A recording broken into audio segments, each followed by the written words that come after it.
Today, Treasury Secretary Tim Geithner unveiled his program to take toxic assets off the bank balance sheets using what he calls a public-private partnership.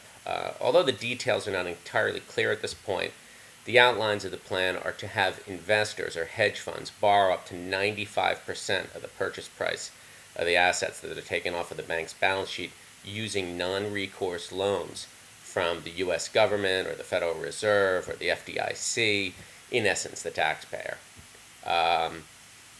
Basically, non-recourse loans, it's a fancy way of saying that should these bets that these hedge funds make on these assets, these toxic assets, go bad, basically they can walk away from the loans, leaving the taxpayer holding the bag.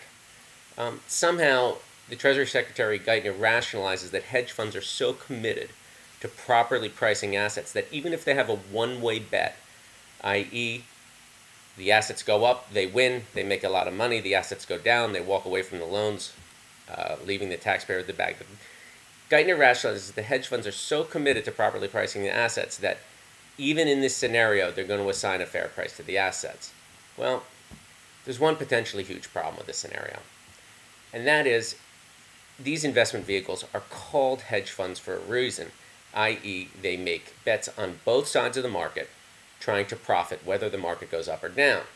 If the public is basically taking all the risk on one side of a trade, it stands to reason that the hedge funds are going to make big bets using the public's money should the market go one way, but also they're going to make corresponding bets on the other side should the market for these assets go down that they're going to collect on if the assets go down.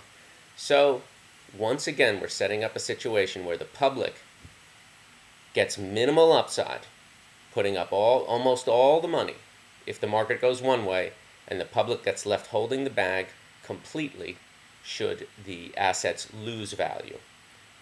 Either way, the hedge funds stand to make money, and right now they're going to try to ensure that regardless of which way this goes, their bonuses can remain intact. Who stands to be the losers?